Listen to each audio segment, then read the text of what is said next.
Welcome to the Product Design Podcast. I'm your host, Seth Coolin, founder of UX Cabin, where we create world-class web and mobile apps. I'm excited to bring you a behind-the-scenes look into the lives of some of the most interesting and talented people in product design. We'll get strategic advice on how they got to where they are today and things they wish they would have known earlier in their career. All right, today we have Andrea McKinley from sunny LA, California with us. Andrea is part of our team at UX Cabin. And interestingly enough, she was the very first hire from our initial internship program. So Andrea, it is a pleasure to have you. Awesome. Thank you for having me, Seth. Absolutely.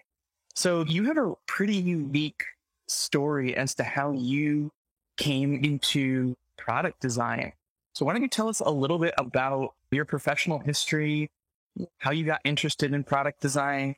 Yeah, absolutely. So my background as far as career goes is in education. I was a middle school science teacher. I taught like 8th grade science. And I also taught high school biology and biomedical science. So my undergrad background is in science. But I would say for a while, I was thinking about like what other paths could I take, or like what are some other things that are interesting to me? You know, I love teaching. I love working with young people and I love science. But there's always part of me that knew that I could do other things. And just thinking about giving another path a chance. And 2020 shook things up in a way that it gave me an opportunity to really consider a career change.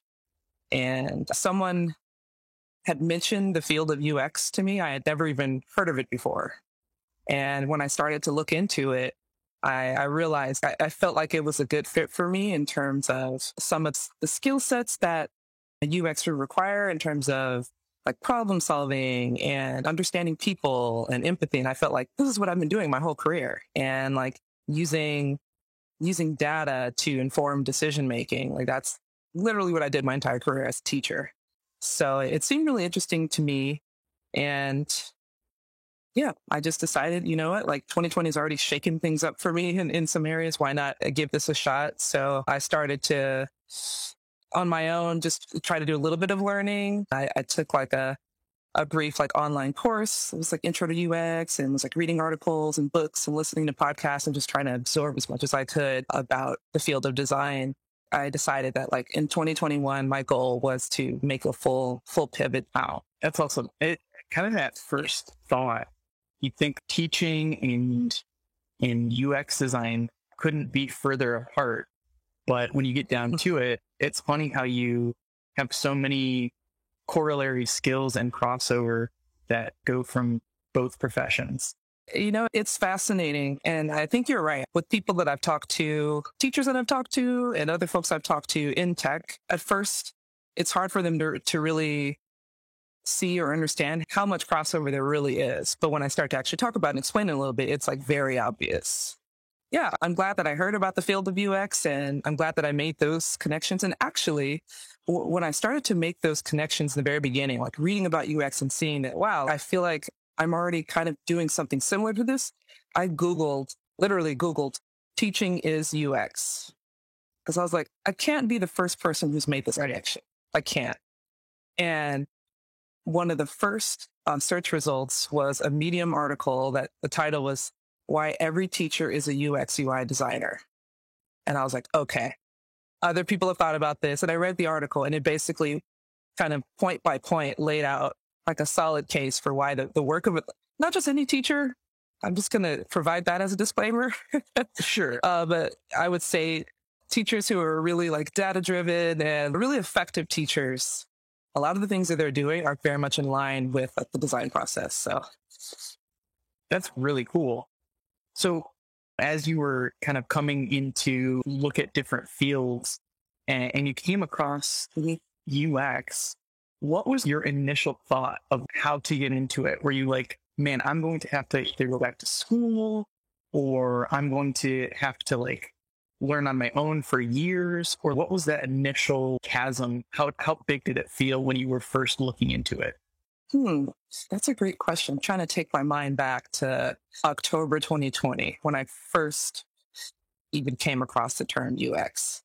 And I feel like pretty early on, I saw that there were boot camps, and I was already familiar with the concept of a boot camp because of coding boot camps. That's something I was familiar with. And that's something that I actually considered as well in 2020.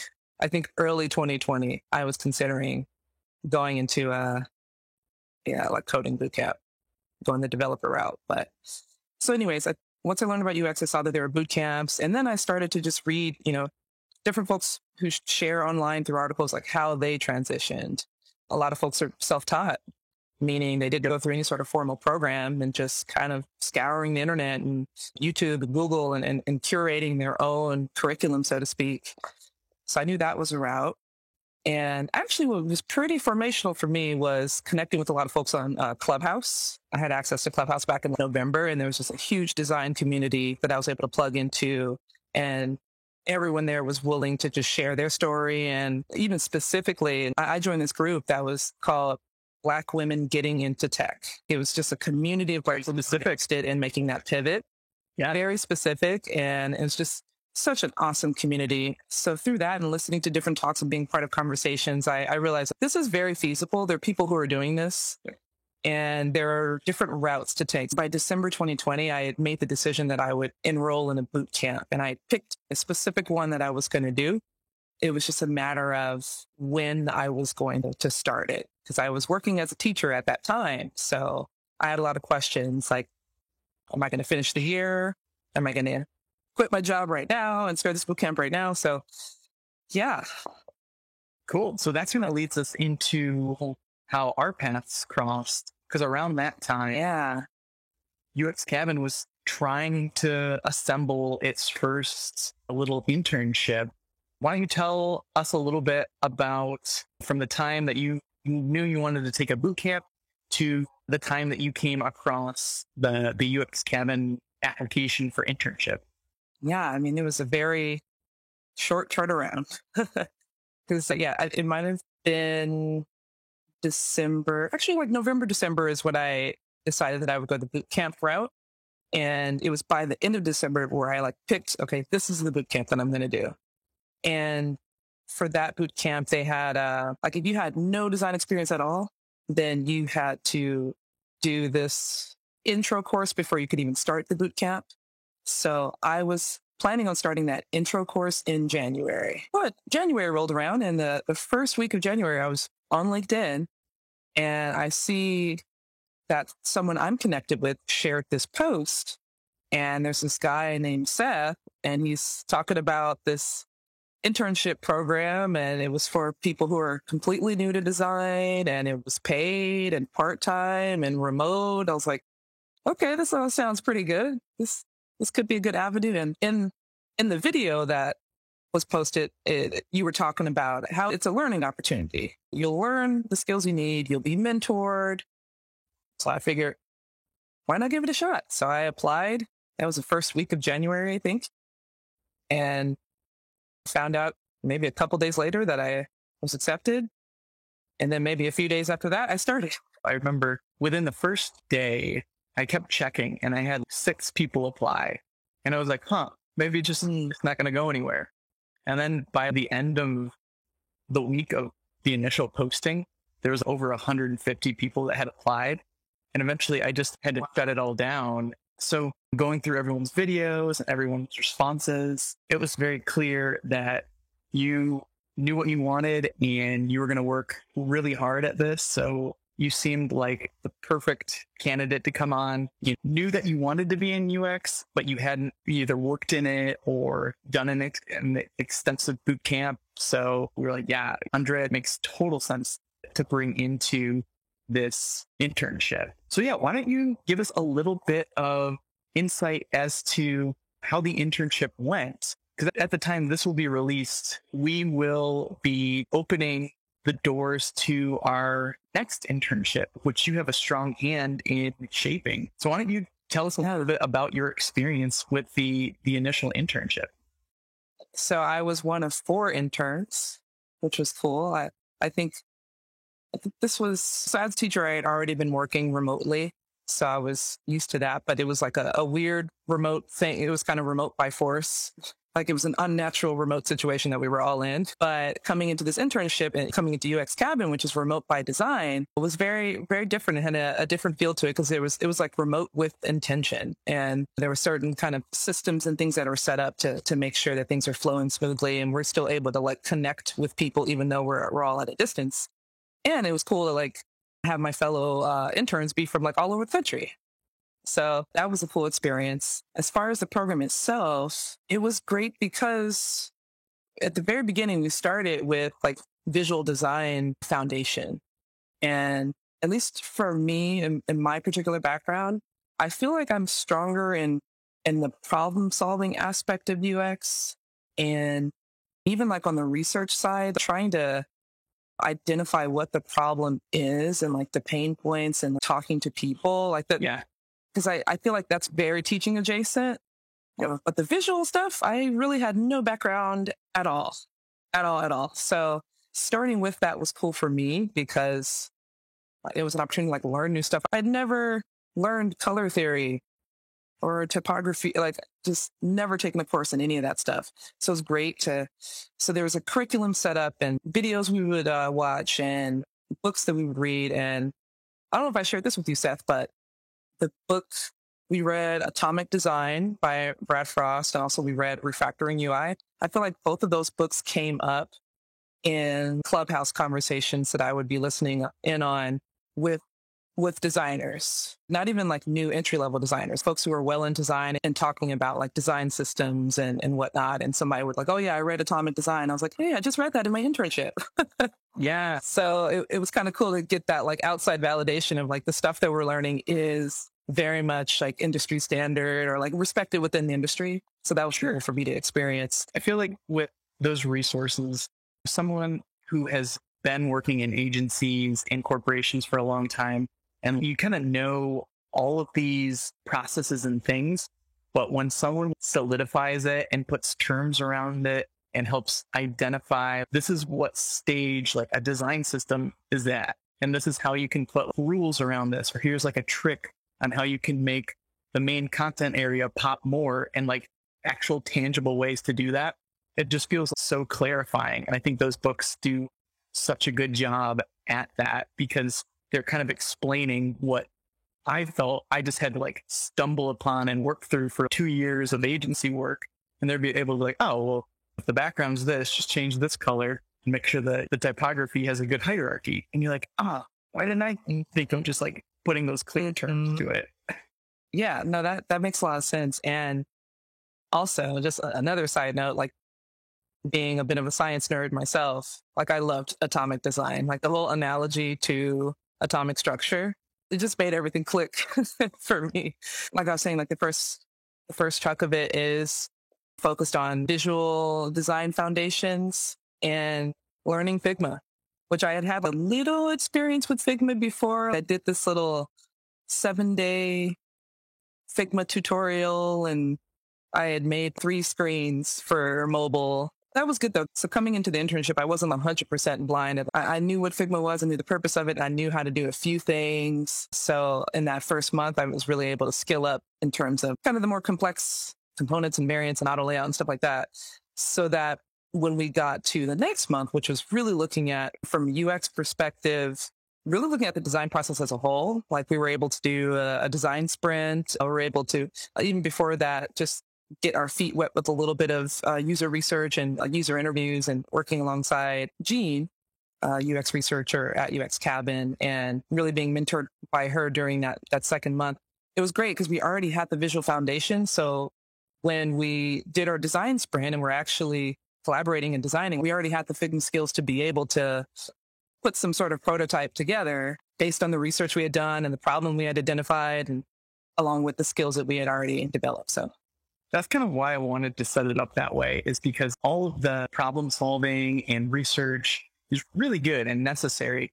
But I feel like it's just so much more empowering if someone can take those and put ideas and shapes and type behind it.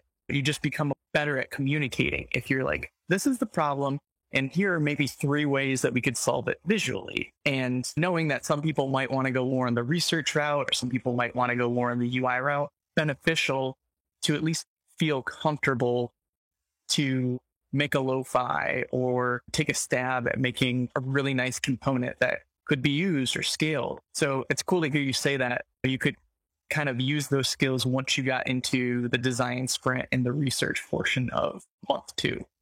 Yeah, absolutely. And going into this whole internship experience, actually, and I don't remember if I put this on my application or not, but I wanted to go into research. So I think I did specify that on my application. I really want to do research. And I connected with some UX researchers prior to all of this. And I just thought this actually might be a good lane for me. It's really connecting with people, right? Which is what I love to do, and understanding people, but also using a very precise methodology to do so. So research methods, qualitative, quantitative, all of that. When I was learning about that, I was like, oh, this is so great. It's coming from a science background. It was perfect. By the end of the internship, I had determined that actually I want to be a designer that does some research. So I was able through the internship specify that. I remember us talking about that. You came to me and you're like, I didn't realize how systematic design can be. So I think a lot of people have this idea of you have to be just pumping out creativity for 6 hours a day and making cool illustrations and all of these graphic arts. But it's just thinking about the design system. It's very systematic. There's a process to it. It's more about the rules and the methodology behind why you're using what when, versus making a completely brand new component that no one's ever thought of before. That's the peak of creativity, right? Absolutely. I remember making that connection, because I think what was intimidating to me was that I had never previously identified as a quote unquote creative, right? I live in Los Angeles, a city that a lot of folks come here from other places because they identify as creatives. And this is a place to explore all the possibilities in that sense. But I've always been a science person and more about logic and reason and problem solving and all that. So it was a little bit intimidating going to a field called design. But once I realized that there's actually a process and there are well-defined methodologies for how you can arrive at a solution for a real problem, and even the visual aspect of it is fairly systematic as well, that really unlocked something for me and made it so that actually I can definitely do this. I can learn this visual stuff and I can apply it even though I didn't go to art school. I can figure this out and I can actually get good at it. Totally. So what kind of changed in your viewpoint as to wanting to be more research heavy to then changing to wanting to be more design heavy? That's a good question. I'm not sure exactly when I landed on that decision. I think it was definitely during the internship, because by the end, I knew I wanted to be a designer who does research rather than just a strict researcher. I also like having positions where I feel like there's a variety of things that I get to do. And I've even, in my education background, I found myself for at least probably half of my teaching career wearing some other hat, whether I was an instructional coach for new teachers or helping to build, new programs up from the ground. I was always teaching and doing other things and kind of having my hands in different things. So I think with research, at least to my understanding, you're strictly a researcher. And if that's what you love to do, then that's great. I feel like I love to do that. That'd be great. But I also think it would be cool to design the thing. Right. Once we have all the data and we understand from the user perspective, what the problems are and what we've kind of come up with our solution, at least for now, I would love to, okay, I'm going to sketch out wireframe. Okay, I'm going to get in Figma and I'm going to start building. I like being able to be a part of the whole process. So yeah, it's important to me. And even as a designer, I still want to do the research, but I want to be able to touch kind of the full scope of the design process, not just one particular part. Cool. Why don't you take us into a little bit of finishing out month 2 and going into the final month of the project? I actually have a question for you after that, because I have a feeling that in some way the internship was being shaped as we were doing it. I'm definitely the type of person that if someone says to me, hey, I'd love to know your feedback, chances are I'm going to give it to you. And I will take that as a sign that like you're someone who's open to other ideas and all that. So like when you said that very early on, I was like, all right, here's some ideas I have. Let me throw them his way and ask him a few questions and see if that might be able to be a part of the internship. I knew coming into it that I obviously wanted to learn visual design stuff. I also wanted to do some research. I wanted to get like as much experience as I could get out of those 3 months. And I wanted to do an actual project at the end of it to say, this is something I built or something that I designed. Yeah. So I think maybe from the very first Zoom call that we had with the interns, with you, and also all of the mentors, I asked you, so are we going to get to do research in this? And you were like, that's a great idea. So from there, we ended up spending month 2 focusing on user research and design sprints and all that. So was that a little bit of your plan from the beginning? So that's a really good question, because making the internship, I don't know what tech startup it was. It was like Basecamp or some company where they launched their product with a 30-day trial, and they just, wanted to get it out the door, wanted to get it working, and they hadn't built the payment system in. And they said, well, we got 30 days to figure it out, to build in our payment system. And that was kind of in the same vein of what we did. We're like, I kind of got month 1 together, put everything that I felt was like valuable to know from a UI perspective. And that gave me a little bit of time to figure out like month 2 and month 3 with the other mentors. You brought up a great point. Can we do some more of this? And I kind of had ideas of like what month 2 could look like. Maybe you guys do daily UI, and we just kind of give feedback on a lot of those types of design pieces, but it hadn't been built out. It wasn't like super prescriptive. So that did kind of help shape what month 2, and I think even your request for like month 3 kind of looked like. So yeah, ask and you shall receive. Yeah. And I mean, for me, I ask a lot of questions, and I'm thinking about considering a work environment. I would want to know that my input, my feedback, and the questions that I have are going to be well received, and not just like listened to, but actually taken into account. And if it's a good idea, it's a good idea. It doesn't matter where the idea comes from. So yeah, month 2 was focusing on design process and research, and we did a design sprint.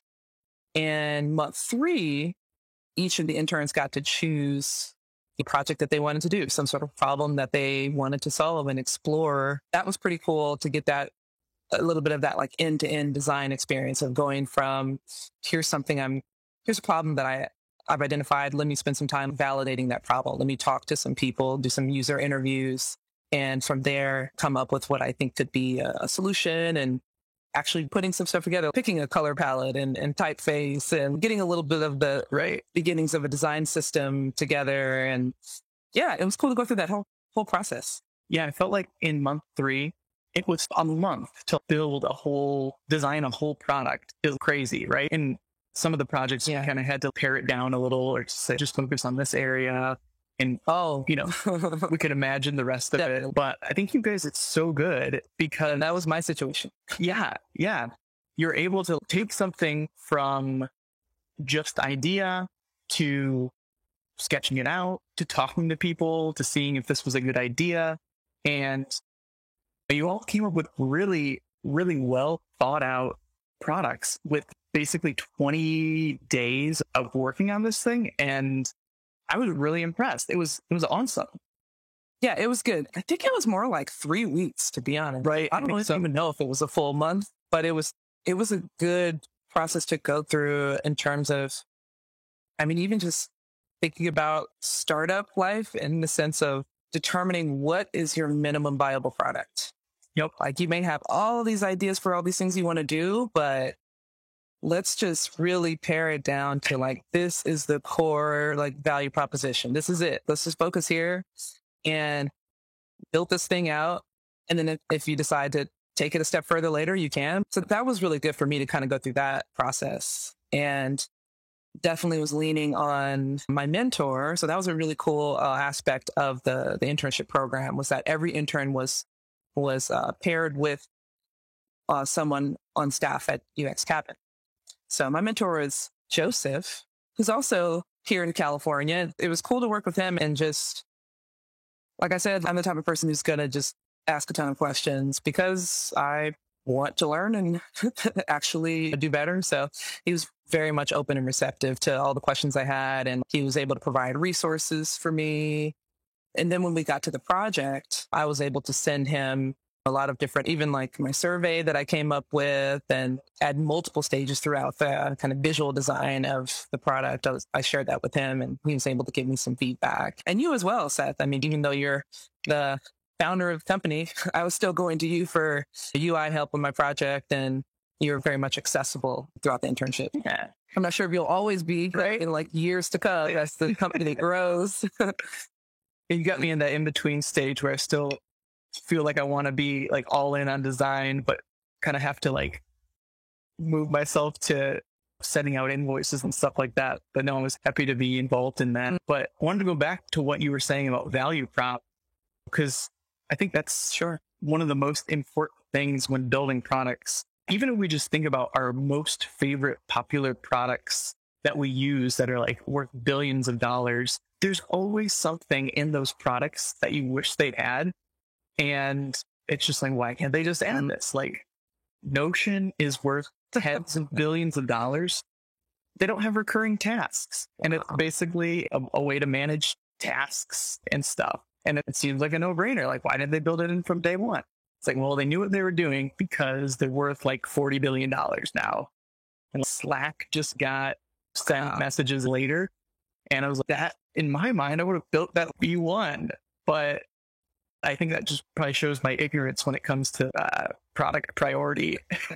That's a great point. And I definitely learned that in working on my project, because when I was interviewing folks, I was getting all kinds of ideas, maybe not even like ideas directly from the user, but as research participants were like telling me about their pain points or just kind of talking, I'm coming up with all these ideas like, okay, maybe we could do that. We could do that. I could do that. You know, it's like, at the end of the day, I have to kind of come back down to, this is the core thing that is going to address these needs. Yep.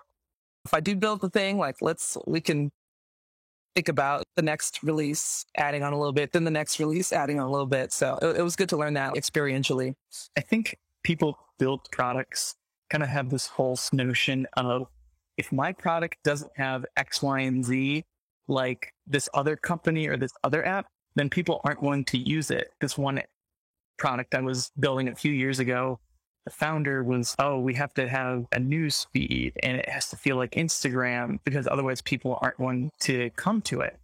And it's like, listen, people aren't going to use your crappy version of Instagram to post stuff. Like, they're going to use Instagram to do that.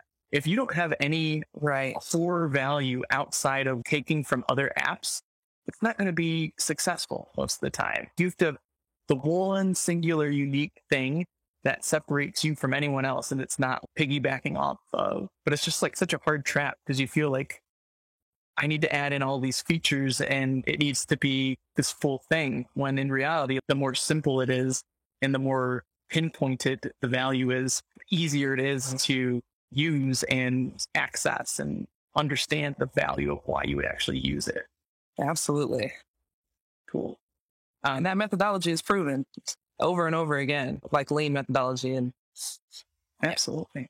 So towards the end of your internship, we had been talking, and I don't exactly remember exactly when, but I was like, hey, we're going to want to hire you at the conclusion of this. Do you want to take us through how you were feeling? Did you anticipate that you were going to get hired on? Did that come as like a surprise to you? Take us through your mindset on that. So I'm trying to remember at what point it happened as well.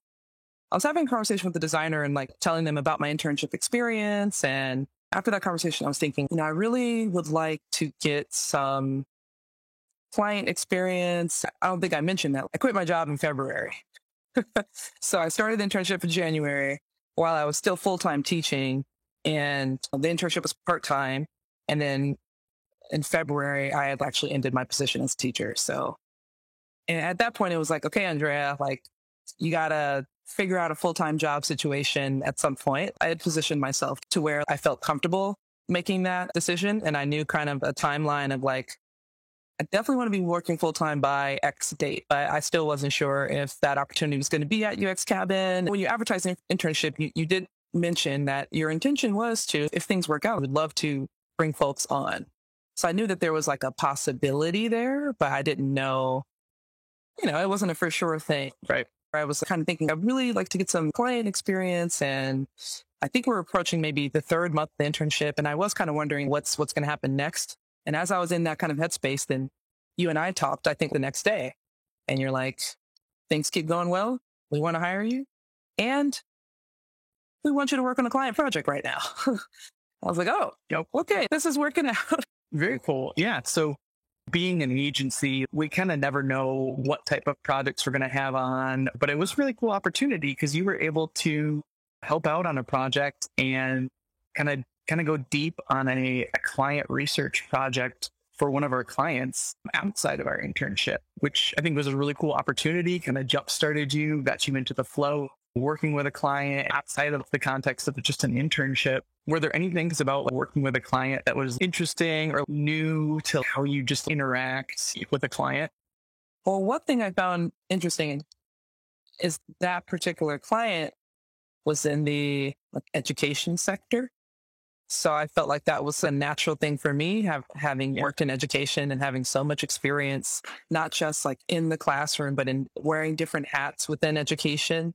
So I thought that felt pretty good to move into that particular client. As far as the nature of just working with clients, it was cool to get a sense of agency life because I'm learning this more now that I'm like full-time on staff and working with multiple clients, but every client has a way that they run things. So some clients like to have stand-up meetings and every client the communication might be a little bit different for every project and the expectation and even the project management aspect of it and having a Jira board with a bunch of user story, like having everything like clearly marked out. These are the things that we're wanting to do for this project versus another client that doesn't have that, but they have an idea of where they want to go. So we will provide more direction and support in that area. So that I got a little taste of just like, okay, this particular client runs things in this way. It's just interesting having all this happen remotely. Yeah. And that involved me, at least at that time, a 7 a.m. stand-up meeting for me. I'm on Pacific time and the client was on Eastern time. So I was like, oh man, I don't know if I'm going to be able to continue doing this. But for basically like a month, I was on these 7 a.m. 15-minute calls every day. But it was a good experience for me to meet the team and just to listen to devs talk, have them report on where they're at in the development process and kind of see that back and forth between design and dev and product. That was very fascinating to me because I kind of like to know what's going on. I like to drill down into like, okay, let me build these variants and these components. But I think I prefer even having like the bird's eye view of like, what is overall going on? Yeah. And what is our timeline? So being a part of the stand-up meeting gave me a chance to do that. That's cool. I'm glad you enjoyed that. So a lot of times after stand-up, sometimes you're just on there and you say like one word or you say like hello and goodbye. And you're like, man, I just wasted 15 minutes of my time at 7 a.m. But I'm glad you got a little bit of enjoyment over the whole process of it. So it was good. Yeah. So now you are full-time at UX Cabin, and one of your key initiatives is to help build an even better V2 of the internship. We'll get to that in a second. I think you're much more qualified to put together a learning experience than I was the first time. So we'll benefit from that. But being here full time and being integrated with the team, what are some of your favorite things or things that you like about working at UX Cabin that people might not know about from the outside? I think one of the coolest aspects of UX Cabin is that it's a global company and my coworkers are all over the world. There'll be times I'm on a call with, two other designers and we're all working on this project together and I'm in LA and coworkers in Uruguay, another one in Nigeria. And it's like, we're all on the same call. Like we're all in the same Figma file right now, like strategizing. Like that's a really unique experience. It is. And I don't think I had ever thought I'd be in a position like this. I live in LA. It's a very multicultural, like diverse city. So I have worked with folks from other backgrounds, of course, but remotely working with people who are literally in a different place. There's something that's really cool about it. And having coworkers all over the world is great. We were talking about how there's so much that is similar and there's so much that's different. There's all these connection points where we can relate and have commonality. And there's all these cool things that we get to learn about each other that we had no idea. The other day I was talking to one of the guys on the team and I found out that they didn't have Doritos. And I was like, how do you guys not have Doritos? And they're like, oh, but we have this one chocolate treat. And I was like, I've never heard of that. And they're like, yeah, this is what everyone eats. It's awesome. And it's just like little things like that are interesting that you wouldn't have working in a local company. Exactly. It's great. I just personally, I love traveling. I love learning about other cultures. I love languages and I can like nerd out on that type of stuff. I find that very valuable that I have coworkers that are literally all over the world and we get to talk about stuff like that. It's great. Yeah, it's great. Totally. All coming together to solve a problem and a common goal is cool. Yeah. And I think another thing in being that UX Cabin is an agency, there are different clients. So I think there's definitely an advantage to be able to work on like different types of projects for different clients that run things differently. So I just feel like I'm getting like a wide variety of experience. I think there's a lot of value to honing in on one product and even honing in on one aspect of the product. There's a lot of value to that, right? Because you get really good at this thing. But I think there's also a considerable amount of value to be able to, it kind of makes you personally nimble. Like within a day, I'll have to switch context multiple times. That's tough, going from this project to this project to this project. But I think it's helping me to develop that ability to be nimble. Depending on the nature of the product and like the problem that we're trying to solve with it, it just requires different tools and different aspects of your problem solving ability. So it's like you get to kind of flex different muscles for each project. Yep. And even the role I may play. So there was one client when I first started full time, it was already fully staffed when I came in, right? So there's already a couple designers on it, but I was able to support on the front end and research. Yep. But then as that project has kind of evolved, now I'm actually working with those two designers and actually getting to do some of the design work. So yeah, I think just like the variety of work has been cool. I think we've talked about this before, where like the difference in agency work or the advantages and disadvantages of agency work versus a singular product work. Agency, you're probably never going to be bored and your days are going to go fast and you're going to feel like you're juggling a lot of things. At its worst, it might feel hectic and like you don't have enough time. But on the product side, it's more of like an endurance that you have to be able to work on one product day in and day out and be able to bring your best to this one singular thing, to keep solving problems for this one singular thing. It's just different strokes for different folks. Obviously, I'm kind of more in the I need to bounce around phase, but it's a really interesting piece on like work environments and project structures that everyone kind of has to figure out what their preference is, what their strengths are. And it's a cool conversation for sure. Absolutely. Cool. So why don't you kind of set us up for what we can expect in our second round of internships for this year? There were a lot of strong points to the way that the first internship was laid out and coming in and really skilling up in the area of like visual design. And then now that you have that skill, at least at a foundational level, now as you move into a design sprint or whatnot, you actually have tangible skills to be able to design something. So we're essentially keeping that same timeline, so to speak. One difference though, the visual aspect, the interns will be learning, but also at the same time building. Yep. So kind of here are all the things that we think are foundational to have. And as you learn each one, you will take that skill and then demonstrate it through designing something. And rather than we're going to take a solid 3 weeks of like learn, now try it.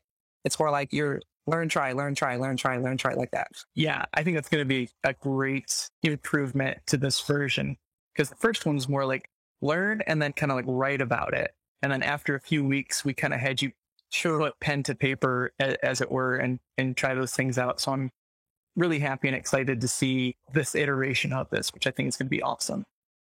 Thinking back, I did like a little 7-day learn Figma before I started the internship. And that was really helpful to me because it was like, here's the thing. It was like a little project. I think the thing that I was starting to build was some sort of photo sharing app that was very similar to Instagram, but like it started with some sort of project idea-ish, and kind of every day of that, you built a different piece of it. Day one, we're focusing on how to design a login screen. So it's kind of like I learned the essentials that I needed to build this login screen. So that was that little Figma tutorial. So this is similar in the sense of as you learn color theory and typography and all that, it's like, okay, now you're going to use that to actually design something.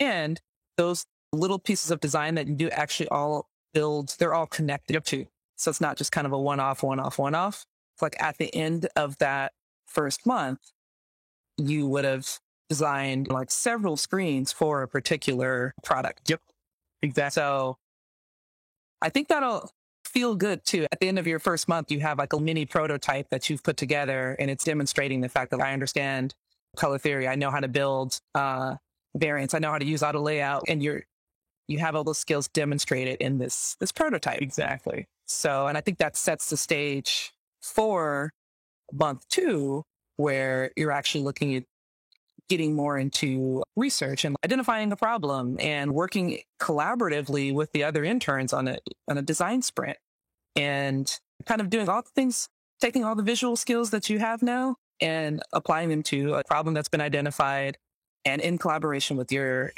intern peers, building another prototype that's going to address that problem. And then moving into month 3, that's where you will identify a project or a problem that you personally want to solve and build your own or design your own product, and go through that end-to-end design process yourself. I think there's a nice progression as you go from the beginning of month 1 to the end of month 3. And I think at the end of that internships would have designed their own personal project. They would have gone through and built a prototype with their peers. And from the very beginning, they started to like design a little bit as well. I think it covers a lot of ground in 3 months. And also mentorship is going to be a big part of it as well. Every intern will be paired with a mentor, and there'll be touch points on a weekly basis that intern will have with their mentor, and designing it in such a way that both the mentors and the mentees know what to expect out of that relationship. And yeah, I think it's going to be great. I think it's going to be a rich experience. Yeah, I think that's a good structure to set up, because initially it was kind of like the mentees got out of the mentors what they asked. And if you were forthright and you were like, hey, I want to know all these things or these questions, it was like, okay, good. Like you benefited from that. But if you didn't know you could do that, it was like, what built-in time is there for me to ask questions, or do I just do it? So I think setting those expectations for this round 2 is going to be really helpful. I think people listening to this, they're like, okay, this sounds good, but like, who is this for? Is this for like replace a boot camp? I'm going to give a little bit of context of who this is set up for and how they might succeed at it. That's a great question. This internship is for someone who is fairly new to design. We're going over like very foundational skills and concepts. So I don't think this internship would be for someone who's been designing for a year. Yeah. I think it would be for someone who is fairly new, but they know enough to where they, number one, are interested in this internship, and they heard about it and they know what UX is. And I think it would be good for someone who has maybe been doing something on their own. Doesn't mean that they've been freelancing, but just they've been doing some sort of exploration on their own, just to be certain that this is something I'm highly interested in and I'm motivated to see through. Yeah. I think also Motivation is going to be key because this is a remote setting. You do have to figure out how to manage your own time. You do have to be highly communicative. There's a lot of asynchronous communication. There's not a ton of synchronous meetings. So you'll have to be able to even plan your weeks. We're coming up with the projects and kind of giving you all the resources and everything that you're going to need. You'll have a couple of mentor touch points. Outside of that, it's like you got to be able to organize yourself and, be motivated to see it through. But in terms of experience, I would say very much on the lower end, little to no experience. Agreed. The internship would be good for that person. And I think there's like a little distinction between boot camps versus our internship in that just the incentives are a little bit different. So like boot camps, you pay them and they, in a lot of cases, are good at helping you get the skills needed to hopefully find your first job. And to do that, you kind of have to be generally appealing to different companies. With us, the incentive for UX Cabin to run one of these and to pay someone to be a part of it is, in addition to meeting cool people and working with talented interns, is to be able to say, hey, we want to grow our team and we want to bring someone else on. And who better than someone that we've spent 3 months with showing exactly how we do things and how we want to run things. So it's just a little bit different of like incentives. You're getting paid. And I don't want to say it's just like a tryout, but it's kind of like, hey, can you follow directions and do the things that are important for us on these projects? And at the end of it, hopefully we're able to get a new teammate out of it who can turn around and work on actual projects with us. Yeah, absolutely. I think also just being able to demonstrate that they can do what we do on client projects, right? Like they demonstrate some sort of skill level to be able to like plug in, but also I think demonstrating the growth mindset and just like bringing maybe some sort of dimension that we don't already have as well, exactly. Right? Adding to the team dynamic in that way. Exactly. I think in one of our company values pieces is it talks about culture add versus culture fit. It's like if we're just trying to make someone a culture fit, just like we're just trying to be this amorphous blob of people who know everything about each other and like everything about each other. As we've seen, there's so many cool things from different cultures and different people groups that would be very valuable to add to our team, and different thought processes come at different projects and problems at a different way. And those are all valuable. And yeah, really excited to, be able to meet different people in different contexts and bring them onto the team. Yeah. And I even see that. I've worked with quite a few people so far, and everyone is so different. Yeah. Maybe one person is very aesthetic, visual focused, a visual artist, and this person is logical problem solver, product thinking. Yep. I think there's just like a core set of competencies that everyone has, right? Where everyone is able to deliver. But like their particular niche, like everyone might have their own leaning niche. And I think that just brings so much to a team when there's diversity in that front. Absolutely. Absolutely. You're giving me butterflies just thinking about all the cool people we have on the team. So hopefully with this next internship, great folks, we get to expand that and bring on more. So super happy to be running this again and having Andrea kind of lead up the curriculum for it this time. I think that is probably a great segue to conclude this episode. But Andrea, thank you so much for taking the time to chat with us, and really excited to see how your investment in this helps others in the coming months. Yeah, absolutely. Thanks again for having me on. And yeah, I'm excited to run this internship and meet some new folks. Absolutely. Thanks so much for hanging out with us today on the Product Design Podcast. If you enjoyed our conversation, be sure and go follow our guests. Let them know they did a great job and you learned a lot. More to come in the following weeks as we bring on new guests. Please hit that subscribe button so that you will get these podcasts and learn a ton about the product design community. Excited to see you next time. Thanks.